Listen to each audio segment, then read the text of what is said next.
안녕하세요. 저는 아들 자식 하나 있는 60대 여자입니다. 사람이 살다 보면 참 많은 일이 일어나곤 하죠. 저도 다른 사람들과 별다를 바 없습니다. 기구한 팔자가 더하면 더했지 절대 덜하진 않거든요. 그래도 제게 선물 같은 존재인 며느리가 있어서 그나마 행복하게 지내는 것 같아요. 사실 저는 지금 우울증을 앓고 있어서 정신과에 다니고 있어요. 반백년이 넘는 나이에 무슨 우울증이냐 하시는 분들도 있겠죠. 저는 남편이 제 곁을 떠난 이후로 우울증을 앓게 되었습니다. 그러면서 적막한 공간에 혼자 있는 것을 굉장히 싫어하게 되었어요. 세상에 혼자 남겨진 것만 같은 기분이 너무 싫었거든요. 그래서 하루 종일 텔레비전을 틀어두거나 라디오를 틀어놓거나 음악을 항상 틀어놓습니다. 솔직히 이 정도 나이가 되면 친구도 곁에 별로 없어요. 그러다 우연한 기회로 이렇게 사연을 들어보게 되었는데 참 사는 얘기를 듣는 듯한 재미도 있고 이야기도 즐겁게 느껴지고 외로운 듯한 느낌이 전혀 들지 않더라고요. 그래서 저도 제가 살아온 이야기가 누군가에게 제가 받았던 위안이 되었으면 하는 마음에 이렇게 글을 쓰게 되었습니다. 그냥 이런 삶도 있구나 하고 알아주시기만 하시면 됩니다. 저와 남편 사이에는 아들 자식이 하나 있습니다. 아들은 남편을 꼭 닮았어요. 외모뿐만 아니라 성질도 판박이었어요. 남편과 저는 아들을 정말 금이야 오기야 하며 길렀습니다. 원래 저와 남편은 아이를 적어도 셋은 낳을 생각이었거든요. 그런데 제가 아들을 출산하던 그때 응급수술을 하게 되었습니다. 자연분만을 시도했었지만 잘 되지 않았고 무엇보다 제 자궁과 몸이 무척이나 허약했죠.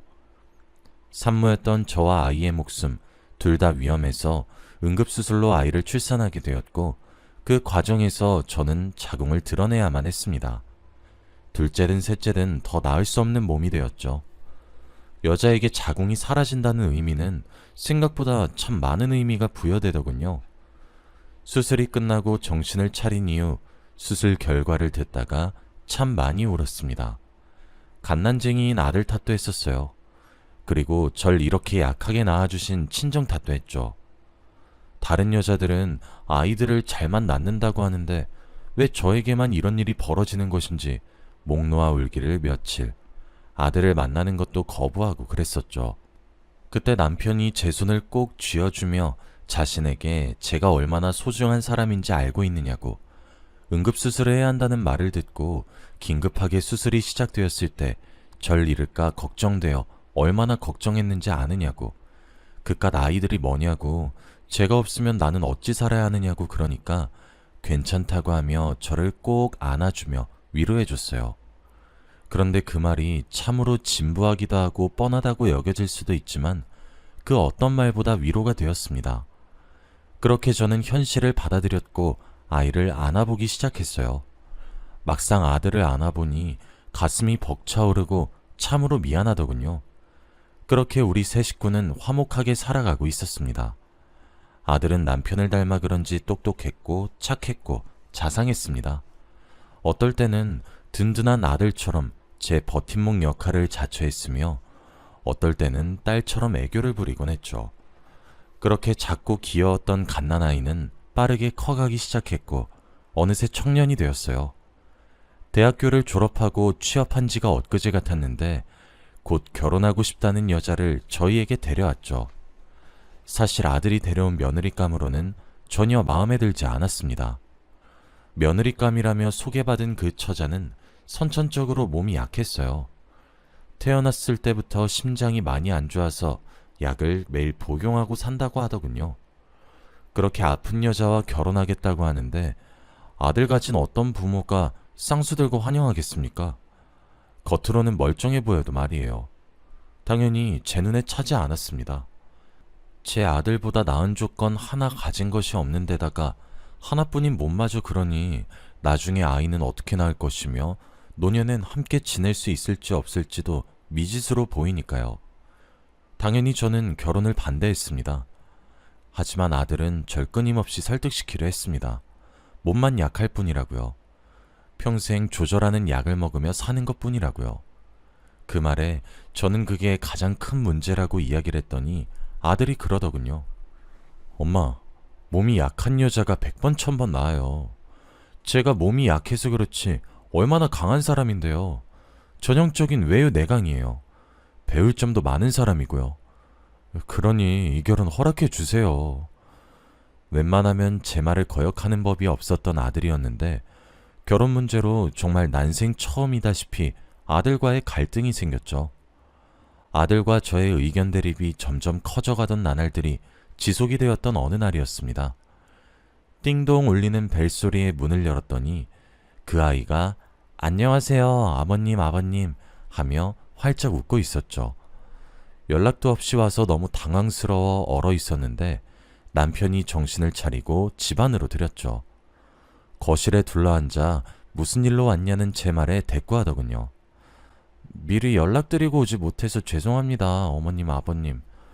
연락드리고 찾아뵐까 싶었는데 아무래도 저를 마음에 들어 하시지 않아 만남을 거절할지도 모른다는 생각이 들어서 무례인 줄은 알고 있었지만 이렇게 무작정 찾아왔습니다.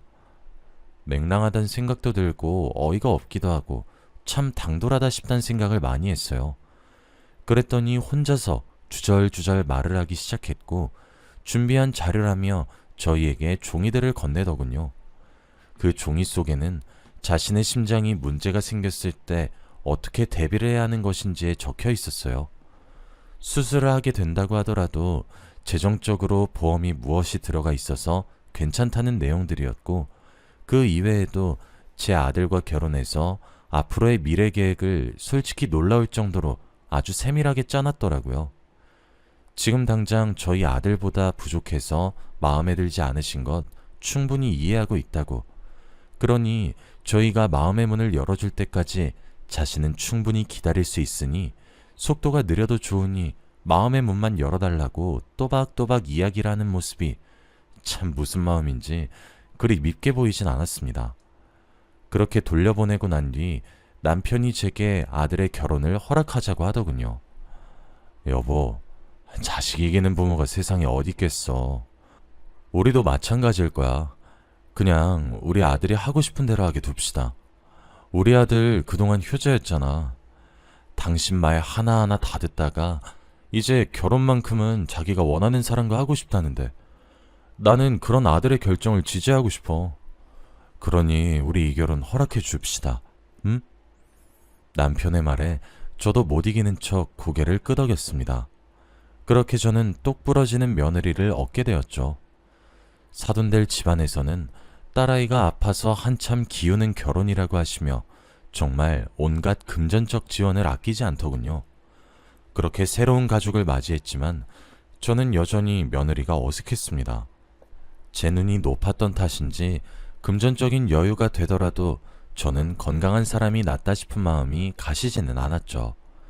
그런데 며느리는 끊임없이 제게 다가오려고 노력을 하더라고요. 무안을 주기도 했고 언짢다는 듯 대꾸하기도 했는데도 불구하고 생글생글 웃으면서 다가오더군요. 그렇게 며느리가 생긴 지 5년이 되던 해였습니다. 그리고 언제나 그렇듯 불행은 항상 예고 없이 찾아오게 되었죠. 5년 정도 즈음이 되니까 밉든 곱든 내 며느리구나 싶어서 처음처럼 대면대면하진 않았지만 그렇다고 썩 달갑지는 않은 그런 고부 사이가 되었죠. 하루는 친구들과 낚시를 떠난 남편이 연락이 되지 않았습니다. 배낚시가 취미였던 남편은 낚시를 갈 때마다 제게 자주 무엇을 잡았는지 무엇을 하고 있는지 알려주는 자상한 사람이었는데 그날따라 좀처럼 연락이 오질 않았고 제 전화를 받지도 않았죠. 무언가 불길한 기시감이 느껴졌지만 애써 무시하고 있었어요. 깊은 새벽 갑작스럽게 따르릉 하며 전화가 울렸고 전화 벨소리에 저는 잠에서 깨어났습니다. 불이 다 꺼진 어둠 속에 홀로 울리는 전화기가 그날따라 참 스산하게 느껴졌고 받기 싫더군요. 겨우 불안한 마음을 달래며 전화를 받아보니 경찰이었습니다. 안녕하세요, 경찰입니다. 김수찬 씨 보호자님 되십니까? 그 짧은 한마디에 제 심장은 내려앉을 것처럼 쿵쿵 뛰기 시작했고 저는 떨리는 목소리로 접니다. 왜 그러시나요? 경찰에서 무슨 일로 전화를 주셨습니까? 이어지는 경찰의 말에 저는 혼절하지 않기 위해 기를 쓰고 정신을 차려야 했어요. 아, 예. 참 안타까운 소식입니다만 김수찬 씨가 익사로 사망하셨습니다. 사고 신고를 접수받아 현장에 출동했지만 이미 신고를 받은 순간부터 늦었던 터라 이거 참 죄송합니다. 지금 땡땡병원으로 김수찬 씨를 포함한 모든 일행을 다 옮겼습니다. 무슨 소리를 하는 것이냐고, 내 남편이 맞는지 확인은 제대로 한 것이냐고 울먹거리며 물어보는 제 질문에 돌아오는 대답은 그저 죄송하다는 말뿐이었어요. 무슨 정신으로 전화를 마무리했는지 모르겠더군요. 정신을 차려보니 아들에게 전화를 걸고 있었습니다. 새벽 3시를 향해 가는 시간이었어요. 늦은 새벽이라 그런지 아들에게 건 전화 신호음만 계속 울렸죠. 이내 전화 받는 소리가 나더니 며느리 목소리가 들렸습니다. 내가 무슨 말을 어떻게 했는지 기억은 나지 않지만 며느리는 제 울음을 토해내는 목소리에 놀랐고 그 길로 저희 집을 찾아왔습니다. 그렇게 우리 세 사람은 남편을 만나러 갔습니다. 바다에 배낚시를 갔던 남편은 잠시 구명조끼를 벗었다고 합니다.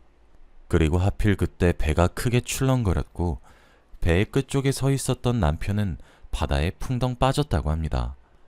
함께 여행 간 사람들도 다 제 남편과 또래인 사람들인데 그렇게 다 늙은 노인네들이 제 남편을 어떻게 구했겠습니까?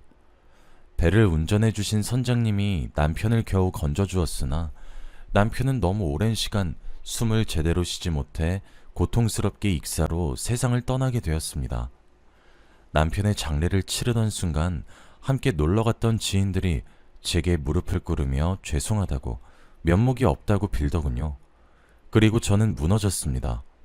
남편이 너무 아파 이별을 준비하고 있었던 상태도 아니었고 정말 마른 하늘의 날벼락처럼 떨어진 남편의 죽음을 저는 제대로 받아들이지 못했고 받아들일 수 없었습니다. 남편을 보내는 자리도 울다 지쳐 쓰러져 제대로 지키지도 못했죠. 예기치 못한 남편의 죽음은 제 삶에 커다란 돌을 던지듯 쉽게 망가뜨렸어요. 그랬던 순간 며느리가 저희 집에 드나들기 시작했습니다. 집도 치우고 밥도 해주고 평일 매일을 아침에 출근해서 우리 집으로 퇴근해서 절 챙기고 집으로 돌아갔고 금요일이 되면 아예 아들과 함께 저희 집으로 퇴근해 저를 보살피려고 했죠. 당시에는 그런 작은 관심들도 싫었어요. 그런데 그런 며느리의 행동들이 또 저를 살게 만들더군요. 며느리가 차려준 밥을 먹고 빨아준 옷을 입고 치워준 집에 있었죠.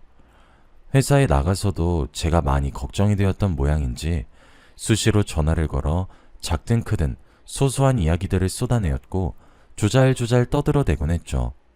그때 아들이 했던 말이 떠올랐어요. 처음 결혼을 허락 맡을 때 건강이 유약해서 그렇지 속은 누구보다 강하단 말이에요. 솔직히 아들보다 더 나았습니다. 그렇게 저는 며느리를 저도 모르게 인정했고 또 의지했습니다. 사실 며느리는 그렇게 1년이라는 시간이 넘도록 제게 헌신해 주었어요. 사실 1년이란 시간이 짧다면 짧지만 길다면 또 긴 시간인데 그 시간 동안 변하지 않고 제게 잘하려고 노력하고 위로하기 위해 애쓰는 며느리의 모습을 보면 감히 어느 누구도 예쁘지 않다고 말을 할 수가 없을 겁니다. 그러던 어느 날 며느리가 제게 머뭇거리며 이야기를 하기 시작했습니다. 나쁜 의도로 하는 말이 아니니 오해하지 마시라고 단단히 못을 박으면서요. 그러면서 한다는 말이 제게 정신과를 함께 가자고 하더라고요. 어머니, 저랑 함께 병원 가보시는 건 어떠세요? 요즘에는 옛날처럼 정신과에 이상한 사람들만 가는 곳이 아니에요. 다름이 아니고 어머니가 점점 감정적으로 안 좋아지시는 것 같고 자꾸 불면증에 시달리셔서 약을 조금 드셔보거나 해도 무척이나 좋아질 수 있으니까요. 네? 당연히 처음에는 거부감이 무척이나 심했습니다. 어떻게 나를 그런 곳에 데려가려고 하나 싶었고 배신감까지 들었죠. 며느리는 아들과 합세해서 저를 설득하기 시작했고 결국 병원에 가서 진단을 받게 되었어요. 저는 우울증과 불면증에 걸린 상태였고 심리 상담이 필요한 수준이었어요. 처음엔 저보다 어린 사람에게 제 속의 얘기를 하는 것도 마음에 들지 않았고 상담을 왜 마주 앉아서 해야 하는 것인지 좀처럼 받아들일 수가 없었죠.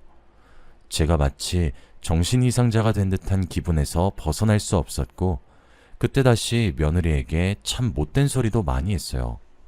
하지만 며느리는 제 그런 변덕스러운 태도에도 늘 일관성을 유지하면서 잘 대하기 위해 노력했습니다. 여전히 밝게 웃으며 수다를 떨었고 절 위해 많은 노력을 했죠. 처음 거부감이 들었던 것이 무색할 정도로 심리 상담과 약물 치료를 통해 제 우울증과 불면증은 정말 많은 호전이 되었고, 저도 점차 좀 더 능동적인 생각을 할 수 있는 상태가 될 수 있었어요. 무엇보다 남편이 그렇게 떠나버리고 술에 기대어 의지하며 하루하루를 죽지 못해 살았던 날들이 많았는데, 그런 날들도 차츰차츰 줄어들고 건강한 하루를 보낼 수 있게 되었죠. 그때 며느리를 바라봤는데 며느리도 그 기간 동안 참 마음고생이 많았단 것이 느껴졌던 게 많이 늙었구나 싶더군요. 눈가에 주름 하나 없었던 며느리였는데 눈 근처에 주름도 하나둘 자리 잡고 있는 모습을 보니 새삼스럽게도 참 미안한 마음이 많이 들었습니다. 앞에 얘기했다시피 며느리는 아예 술을 마시지 못해요. 심장이 약해서. 하지만 저는 술을 참 좋아합니다.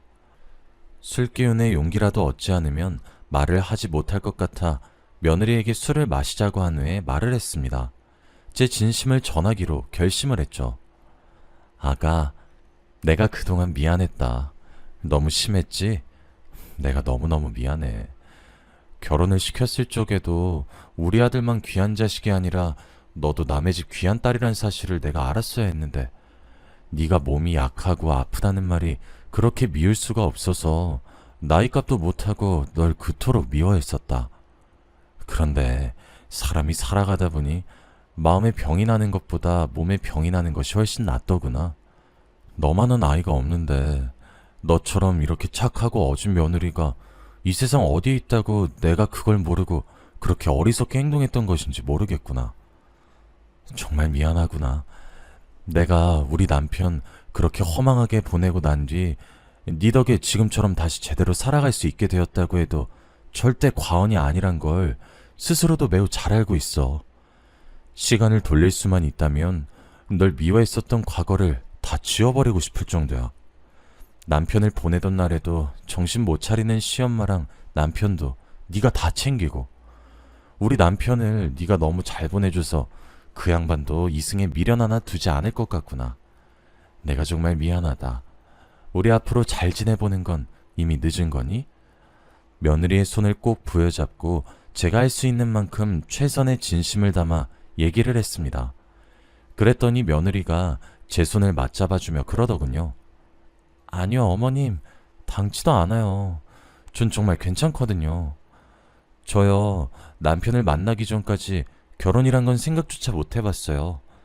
제 몸을 제가 잘 아니까 이런 몸을 가지고 결혼하는 것 자체가 민폐란 사실을 저는 아주 어렸을 때부터 잘 알고 있었거든요. 그런데 지금 남편을 만나게 되면서 제 인생이 얼마나 화사해졌는지 어머님 모르실 거예요. 그런 선물 같은 남편을 제게 주셨는데 제가 어머님께 어떻게 효도를 하지 않겠어요? 어머님은 제 말이 입에 발린 말처럼 들리실 수도 있고 믿기 어려우실 수도 있으시겠지만 저는 어머님이 단 한순간도 미웠던 적이 없어요. 어머님은 제게 두 번째 엄마와도 같은 사람이에요. 저는 어머님이 무척이나 좋은걸요. 그러니까 제게 미안해하지 마세요. 저한테 미안해하시기보다 앞으로 저희 셋 모두 행복하고 건강하게 오래오래 잘 살려고 노력해요. 네? 그렇게 저와 며느리는 한번 서로를 끌어안고 그날 진짜 가족으로 태어났습니다. 저는 이제 며느리라는 호칭을 쓰지 않고 딸이라고 부릅니다. 제가 잃어버린 웃음꽃을 찾아준 며느리가 너무 예쁘고 이젠 제 딸처럼 귀하게 여겨지거든요. 그리고 이렇게 귀한 며느리를 데려온 제 아들이 아주 이뻐 죽겠답니다. 저는 아직도 여전히 익숙해지진 않았지만 이젠 제게 딸과 아들이 있어 남편의 빈자리에 조금씩 익숙해져 가는 중입니다. 한편으로는 제 자식들에게 고마운 마음이 들면서 미안한 마음도 많이 드네요. 앞으로 남은 인생은 딸이 된 제 며느리에게 상처를 주기보단 제가 지금껏 받아온 며느리의 사랑을 곱절로 돌려주려고 합니다. 제가 다시 열심히 새로운 삶을 시작할 수 있도록 많은 분들이 용기를 주셨으면 좋겠습니다. 여기까지가 제 이야기입니다. 긴 이야기 들어주셔서 너무 감사하고 여러분들